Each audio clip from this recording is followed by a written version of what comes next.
Bien, mis queridos hermanos, mis queridos amigos, bienvenidos a esta primera clase formal de catequesis. Y digo formal dentro de la temática que vamos a ir revisando dentro del contenido que tiene esta maravillosa catequesis para adultos que la ha dispuesto el padre Sebastián Arias desde el quehacer pastoral, apostólico incluso, de la parroquia Cristo Rey en Yaguache. Pues bien, no me queda más que recordarles en esta clase que es asincrónica, por favor, aquí abajo en la transmisión en vivo del YouTube, necesito que dejen su nombre, pongan ahí, hola, soy Juanita Pérez, aquí estoy, ¿ya? Para poder llevar el control de la asistencia en la clase, ya que esta clase no está en tiempo real, pero sí está siendo transmitida en vivo, ¿ya? Siendo ya las 7:03 de la noche. Ok, mis queridos hermanos. Como les dije en la introducción, en la leve conversación que tuvimos el día lunes, en donde nos conocimos y empezamos a conversar al respecto de este programa de catequesis, conviene que empecemos a ir trazando el camino.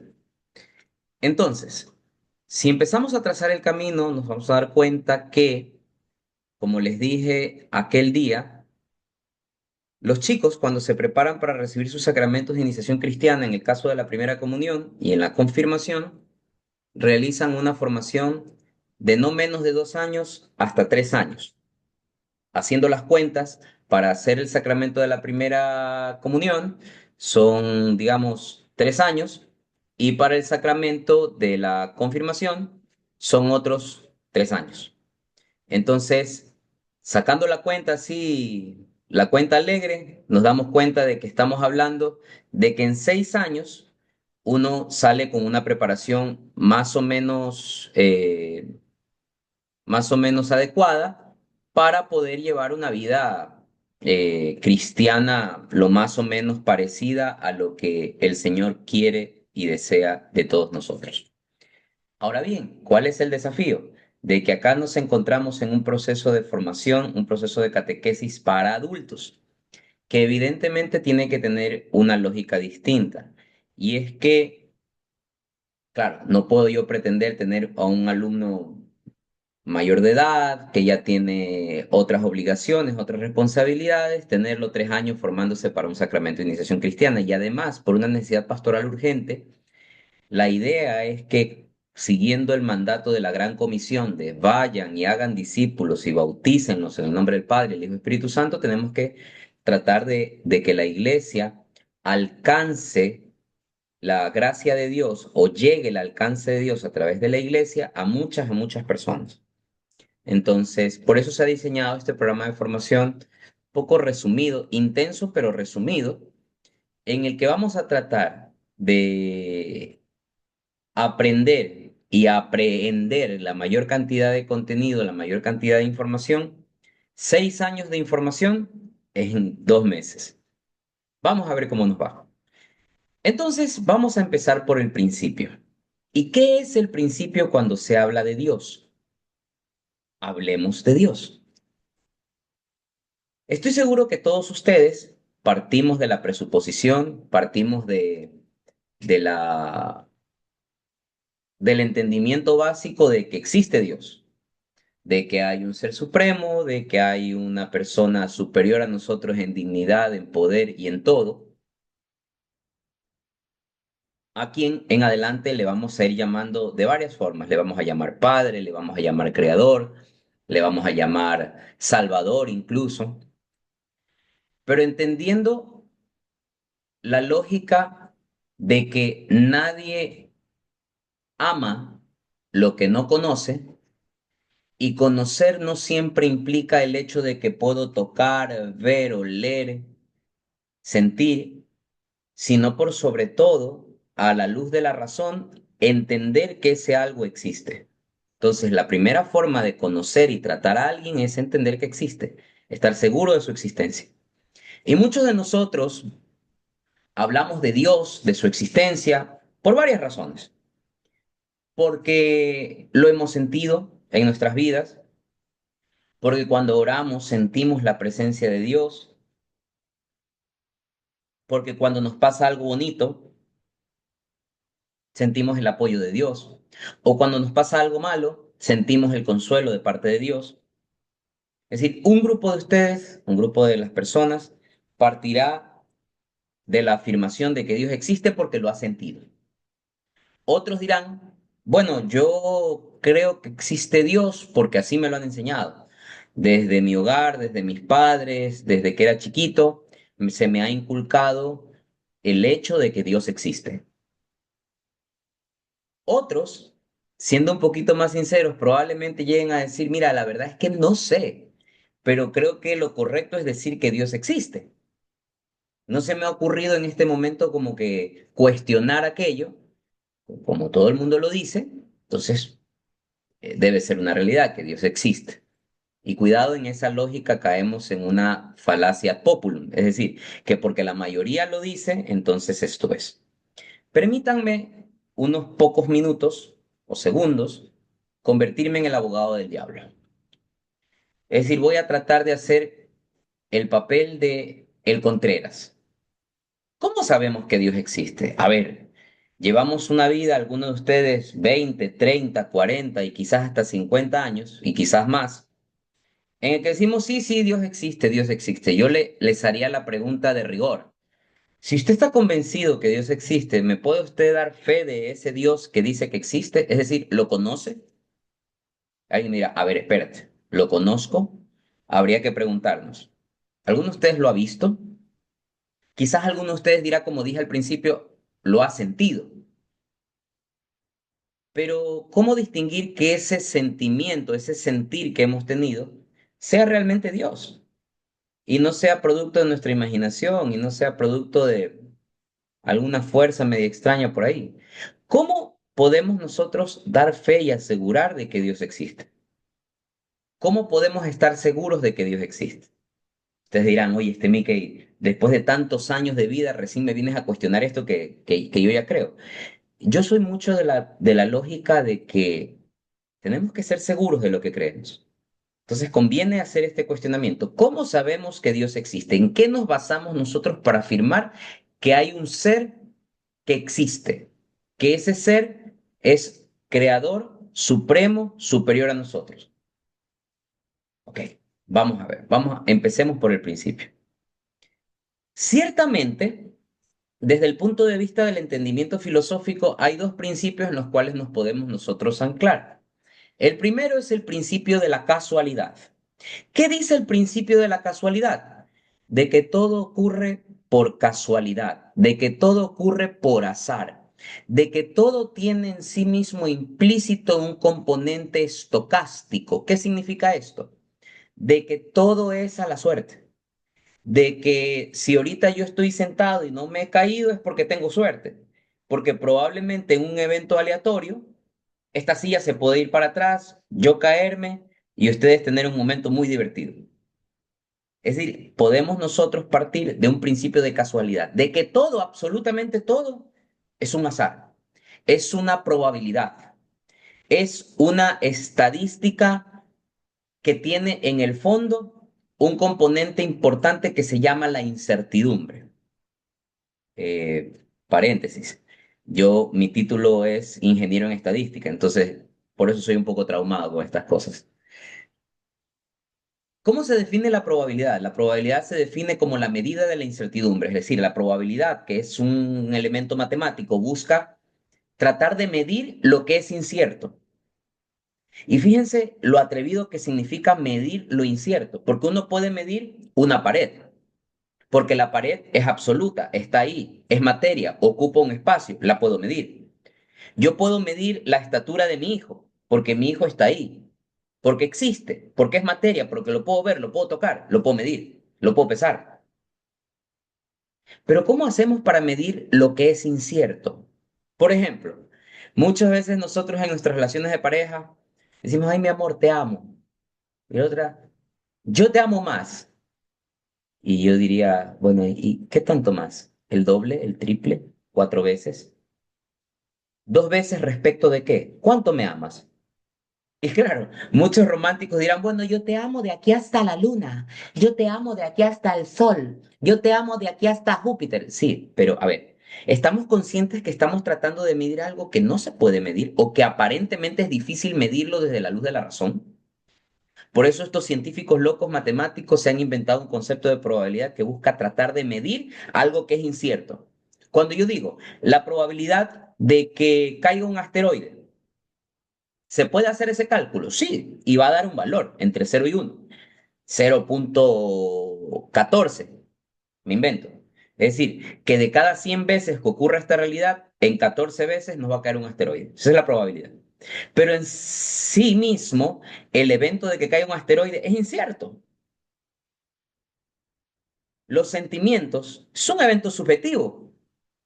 Ahora, la pregunta es, ¿la existencia de Dios es un evento subjetivo, es una realidad subjetiva o es una realidad objetiva? Cuando nosotros hablamos del principio de la casualidad, tendríamos que entender o tratar de contestar la pregunta, ¿de dónde viene todo el universo? ¿Cómo se creó la Tierra? ¿Cómo se crearon los demás planetas? ¿Cómo se creó el universo? ¿Cómo es que existen las estrellas? ¿Cómo es que existe la luna? ¿Cómo es que existe el sol? ¿Cómo es que existen las demás constelaciones? ¿Cómo es que existen los demás planetas en otros sistemas? ¿Cómo es que existe la gravedad? ¿Cómo es que existe la masa? ¿Cómo es que existe la materia? ¿Cómo es que existe la fuerza electromagnética? ¿Cómo es que existe la fuerza gravitacional? ¿Cómo es que existen los animales? ¿Cómo es que existen las personas? ¿Cómo es que existen las montañas? ¿Cómo es que existen los mares y las demás especies? Y así puedo seguir 2 horas. ¿Qué dirán los ateos causalistas? Perdón, casualistas. Dirán, el mundo existe por azar. El mundo existe por casualidad. El mundo existe por un accidente. Ah, ok, mira tú. Y ese es el principio de casualidad. De que todo lo que existe, de que todo lo que vemos a nuestro alrededor, inclusive nosotros, existimos de alguna manera por azar, por un accidente del destino, por un accidente del universo, existimos nosotros. Luego existe el otro principio de causalidad, es decir, que todo evento actual presente tiene una causa primera antecedente. Repito, que todo evento actual presente tiene una causa antecedente. Es decir, llegamos al martes gracias a que pasamos por el lunes. Hoy llegamos al viernes gracias a que pasamos por el jueves. Sin jueves no hubiera existido viernes. Sin 6 de la mañana no existía 7 de la mañana. Ergo, sin Dios no existiríamos nosotros. Y eso afirman los causalistas. Dicen que, bueno, como evidentemente todo lo que existe es materia, es energía, ocupa un espacio dentro de la naturaleza, dentro del cosmos, todo esto no puede ser azar. Alguien debió hacerlo. A alguien se le debió ocurrir toda esta vaina. Alguien debió crear todo esto. Entonces, esos son los dos principios con los que podríamos partir. ¿Cuál tiene más lógica? Veamos. Lo primero es, si existe un creador, ¿qué significa ser creador? Porque muchas veces confundimos el concepto de creador. Y yo diría, por ejemplo, yo soy el creador de este vaso. De este vaso de cristal, yo soy el creador. Respuesta, ¿realmente soy el creador del vaso de cristal? No, yo soy un constructor del vaso de cristal.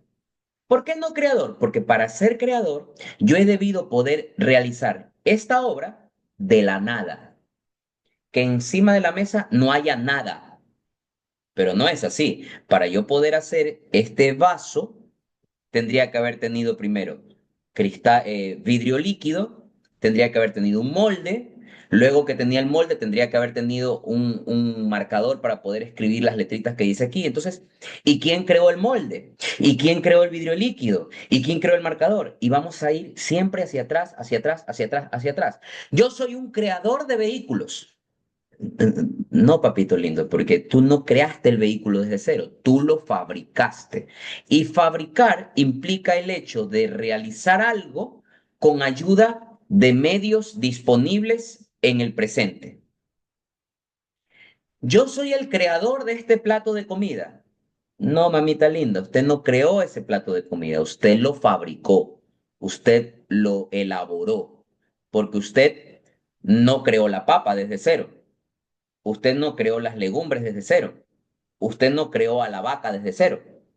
Usted fue al mercado y compró carne de vaca que le dieron chicharrón, que le dieron mortadela, y de ese proceso extrajeron la carne. Es decir, siempre hay alguien atrás de nosotros que también que también desarrolló algo, que también fabricó algo. Y atrás de ese alguien siempre habrá alguien que fabricó y que desarrolló algo. Entonces, fíjense de la reflexión. ¿Qué significa crear? Crear significa producir algo de la nada sin punto de partida alguno, sin línea base, sin nada que sea un elemento de partida, desde la nada. Yo les hago una segunda pregunta y perdón por ponerme filosófico. ¿Qué es la nada? Típico de las mujeres, ¿no? Mi amor, ¿qué te pasa? No me pasa nada. Y sabemos que ese nada normalmente esconde muchas cosas. Y en general, el nada que concebimos nosotros mentalmente no es nada. Porque si yo digo, en este cuarto que estoy yo aquí, no tengo nada. Mentira, porque tengo un parlante, tengo un teclado, tengo un computador desde donde estoy dando la clase, tengo un celular, tengo una billetera, tengo un vaso de cristal, tengo un mouse, tengo una lucecita aquí al frente. Y aun si no tuviera nada de esto, puedo decir, no tengo nada o tengo nada. No, porque tendría las paredes. Vamos a suponer que estoy en medio del desierto. ¿Tengo nada? No, porque tengo el piso. ¿Puedo, si no tengo el piso y estoy en el cielo, ahí desplazándome hacia el piso? ¿No tengo nada? No, porque tengo el oxígeno, porque tengo el gas que se genera en la atmósfera. Es decir, siempre hay algo. Entonces, ¿qué es la nada? La nada es la ausencia de todo y de cualquier cosa. ¿Alguno de ustedes ha podido ver a la nada frente a frente? ¿Alguno de ustedes conoce a la nada frente a frente? Chuta, estamos en un lío entonces. Entonces, para poder entender si existe realmente Dios y si es que existe, cuál de estos dos principios es el que más nos suena, tendríamos que entender que para que exista un creador, este creador debió haber hecho todo desde la nada. Porque si alguien me dice, no es que Dios, por ejemplo, muchos deben haber escuchado el relato del Génesis cuando dice que Dios cogió barro y del barro hizo al hombre. Ya, pero para hacer al hombre usó el barro primero. Antes debió haber creado el barro. Y así sucesivamente. Para que se cree el barro, primero tenía que haber habido tierra. La tierra combinada con agua. Entonces antes debió haber hecho el agua. Y también debió haber hecho la tierra. ¿Se entiende? ¿Se entiende la lógica? El agua es dos átomos de hidrógeno, uno de oxígeno. Antes de crear el agua tenía que haber creado el hidrógeno y también el oxígeno. Y así sucesivamente. El único capaz de haber creado todo de la nada es un ser que definitivamente tenía la capacidad de poder presenciar la nada, de estar en la nada y en la nada ser en sí mismo un ser. ¿Nosotros podemos habitar en la nada? No, porque somos materia, somos materia. Estamos hechos de materia y de energía. Energía que anima el cuerpo a través de algo que conocemos como espíritu y materia, todo lo que es materia, lo material. ¿Ok? Perdón si los estoy abrumando, pero vamos, que esto es lindo. Entonces, la única forma de poder entender o afirmar de que existe un creador es poder entender de que ese creador debe tener la capacidad de poder existir, coexistir y habitar en la nada. ¿El hombre tiene la capacidad de poder habitar en la nada? No, porque ni siquiera la ha visto, ni siquiera la puede entender. Conclusión. Entonces, el ser que nos creó tiene que ser distinto al hombre. No puede ser como nosotros. ¿Qué característica nuestra nos limita la comprensión de la nada? ¿Nuestra materia, nuestra inteligencia o todo a la vez? Todo a la vez. Ah, ok. Entonces quiere decir que Dios no es materia. De hecho, si es que existe un creador, no le llamamos Dios todavía, si es que existe un creador, ese debe ser también el creador de la materia, de todo lo físico. Debe ser el creador de la energía, debe ser el creador de las partículas, de los gases, de los electrodos, de la energía, debe ser creador de todo eso. Ok. Y este ser, ya sabemos que no puede ser materia, porque no puede ser como nosotros. Ahora, nuestra limitante también es la inteligencia. Entonces él no debe tener inteligencia. No, debería tener, pero definitivamente una inteligencia excesiva, escandalosamente superior a la nuestra, para poder ser capaz de crear algo con una inteligencia menor como somos nosotros. Y así en escala con una inteligencia menor como son los animales y las demás especies. Ah, mira tú, qué cosas, ¿no? Entonces podemos reconocer la existencia de un creador, un hacedor que tiene la particularidad de hacer cosas de la nada. No le decimos Dios, pero es un creador. Qué bacán, qué bacán. Ya, entonces ya filosofamos un ratito, entonces entendemos de que hay un creador. ¿Cómo damos el salto para saber si es Dios o no? ¿Quién lo creó a él? Chuta, ¿quién lo creó a él? Porque si alguien lo creó a él ya no es el Big Boss, ya no es el jefe, ya no es lo máximo, ya no es la cosa más chévere del mundo. Tiene que haber alguien que es más chévere, que es el que lo creó a él, y así sucesivamente hacia atrás. Pero si llegamos a la conclusión filosófica con base en la evidencia, la racionalidad y al entendimiento de las cosas, si él es el principio, y sin él no había principio, puesto que antes de él no existía nada, y si es el hacedor del tiempo, del espacio y de todo cuanto existe, antes de él no hay nada, con lo cual él no se crea, existe desde la eternidad. Y aún así hablar desde la eternidad ya es un abuso porque la eternidad hace referencia al tiempo y el tiempo es una creación humana de Dios, pero puesta para el ser humano. Porque Dios tiene tiempo. Por Dios transcurren los minutos, los segundos, los años, los meses y los días. Dios no tiene tiempo. Quien crea, o sea, quien dispone el tiempo para nosotros y quien lo crea es el hombre. Dios lo crea y lo dispone para el hombre y el hombre lo desarrolla. Nosotros somos los que llevamos el conteo de los días, los meses, a partir de una escala, etcétera. Pero Dios no tiene tiempo. Dios no puede limitarse al tiempo, porque siendo el tiempo una variable propia de la creación y de la materia, un creador no tiene que regirse bajo las reglas de su creación, sino que él debe regirse bajo las reglas que atañen a sí mismo. Si yo desarrollo una aldea de hormigas con tierrita y todo, yo me tengo que regir bajo las leyes de las hormigas. No, pues si yo soy el creador de esa aldea. Entonces yo tengo que regirme bajo las leyes mías que son superiores. Entonces Dios no se puede regir bajo las leyes nuestras. Entonces, si ese creador no lo creó nadie y él existe desde siempre y él es el principio y en sí mismo no hay un principio porque desde siempre existió él y hablar de la eternidad ya es un abuso porque hablar de la eternidad es referirnos al tiempo y el tiempo no existe en Dios, voilà, ese creador es Dios porque cumple con las características filosóficas de a quien se le puede llamar Dios. Omnipresente, que está en todo lado. Omnisciente, que es sabio hasta las mismas. ¿Ok? Creador, porque es el único capaz de crear las cosas de la nada. Omnipresente, omnisciente, omnipotente. ¿Qué quiere decir que es omnipotente? Que lo puede hacer todo. Y dado que lo puede hacer todo, el único adjetivo calificativo que le podemos poner es Dios. Por tanto, existe Dios. ¿Por qué? Porque existimos nosotros. ¿Por qué existe Dios? Porque hay creación. ¿Por qué existe Dios? Porque hay cosas creadas. Entonces, si existe algo creado, es porque hay creador. Si hay una comida servida, es porque hubo alguien que la cocinó y la sirvió.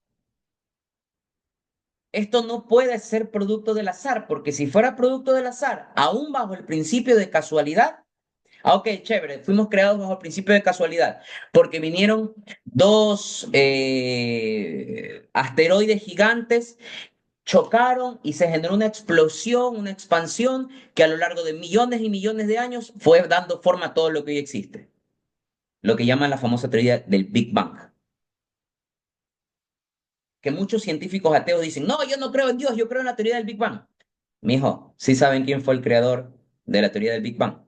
El sacerdote católico George Lemaitre. Y no se llama Big Bang porque él la bautizó así. Él le llamaba la teoría de la expansión. Y fue bautizada como Big Bang por una especie de mofa, por una especie de sarcasmo. Decían, ah, vinieron dos cosas, bang, Big Bang. Explotó y se creó todo. Pero aún si creyéramos o si nos aferráramos desde la razón al Big Bang, chévere. ¿Y quién creó los asteroides que se chocaron? ¿Y quién creó el universo y el espacio material, energético, en el cual se produjo la explosión? Todos los caminos conducen a que existe un Dios, a que existe un creador, a que existe un ser supremo con una capacidad superior a la nuestra, con una particularidad superior a la nuestra y con una condición y naturaleza distinta a la nuestra y evidentemente superior. Y ahí es cuando tenemos que empezar a romper paradigmas, porque por ejemplo, nosotros decimos que Dios es Padre, sí, pero pregunta, ¿Dios es hombre o mujer? No es ni hombre ni mujer, porque la condición de hombre-mujer es una condición de la materia, genética, biológica, y es una condición generada a partir de lo creado. ¿Dios es creado? No, no es creado, es creador, con lo cual él no puede ser ni hombre ni mujer, es un ser espiritual, inmaterial, pero es un ser. Llamamos padre por el sentido del cuidado y protección que tiene hacia nosotros, pero no es un padre en la acepción de papá, hombre, no. Entonces, fíjense qué chévere, ¿no? Qué loco esto, porque muchas veces nosotros hasta por los dibujitos nos imaginamos a Dios, a un señor altote de 2 metros con barbas blancas. Hombre, sí, la iconoclastia muchas veces puede habernos mostrado a un Dios gráficamente en imágenes, en pinturas, pero ciertamente tenemos que entender que Dios es un ser supremo, es un ser eh, carente de naturaleza humana. Al contrario, es naturaleza divina. Es un creador, no sometido a las leyes de la materia, no sometido a las leyes físicas, no sometido a ninguna condición humana. Es superior a todo eso, es más bien es creador de todas esas condiciones. Entonces, mis queridos amigos, moraleja, Dios existe. Ustedes me dirán, oye, siempre creí que Dios existe, no hacía falta que me marees con tanto concepto para poder llegar a la conclusión que Dios existe. Lo que hacía falta es entender el por qué creemos que Dios existe. Porque desde el punto de vista racional, tiene toda lógica y, y se abrumaría de ilógica absoluta el pensar que no existe Dios. Es decir, conclusión, decir que Dios no existe, se respeta, sí, está bien, no vamos a pelear, pero es tonto, pero es absurdo creer que Dios no existe. Es absurdo la afirmación de que Dios no existe, cuando a la luz de la razón, a la luz de la lógica, ni siquiera estoy hablando de fe, ¿ah? A la luz de la razón y la lógica, todo apunta a que Dios existe. ¿Ya? Y este es el primer enfoque que quería darles en este pequeño compartir, que por ser primera clase va a ser cortita y porque sé que también es un poquito pesada, porque necesitamos entender que el conocimiento de Dios y la interacción con Dios y el trato con Dios requiere de fe, por supuesto que sí, pero no es un acto solamente de fe, porque luego vayamos a pensar de que porque creemos en Dios somos unos irracionales. No usamos la cabeza, solo el corazón y los sentimientos. No, señor. El cerebro está encima del corazón por una razón específica, porque hasta por orden sistémico, es el cerebro el que gobierna nuestras emociones. Y peor las emociones que están más abajo, en el hígado, las emociones malas. Sin embargo, en armonía, nosotros somos seres emocionales con razón. Somos seres de fe, pero una fe racional. Ya vamos a ver en la siguiente clase qué significa la fe, eh, por qué Dios nos creó, cómo se revela Dios, cuáles son las inquietudes que yo debería plantearme a la hora de tratar de conocer a Dios. Y la pregunta del millón. Oye, en medio de tanto relajo y siendo Dios un ser supremamente hermoso, maravilloso, eterno, omnisciente, omnipresente, omnipotente, chévere, bacán y todo, y nosotros siendo un relajo, ¿podemos llegar a Dios realmente? Y la respuesta es sí, y lo vamos a ir respondiendo en las siguientes clases. Siendo hasta ahora, no quería extenderme más de 30 minutos para no abrumarlos mucho, así que por ahora vamos a quedarnos hasta ahí. Espero que vayan procesando lo que vamos conversando. No se olviden de dejar aquí abajo en la caja de comentarios o en el chat, mejor en la caja de comentarios, hola, mi nombre es tal, presente, para poder registrar la asistencia. ¿Ya? Cualquier duda o inquietud, por favor, al grupo de WhatsApp o me escriben a mi directo, me hacen conocer cualquier inquietud, cualquier duda que tengan. ¿Listo, mis queridos hermanos? Que tengan un hermoso fin de semana, no olviden ir a misa el domingo, cuídense mucho, que Dios los bendiga.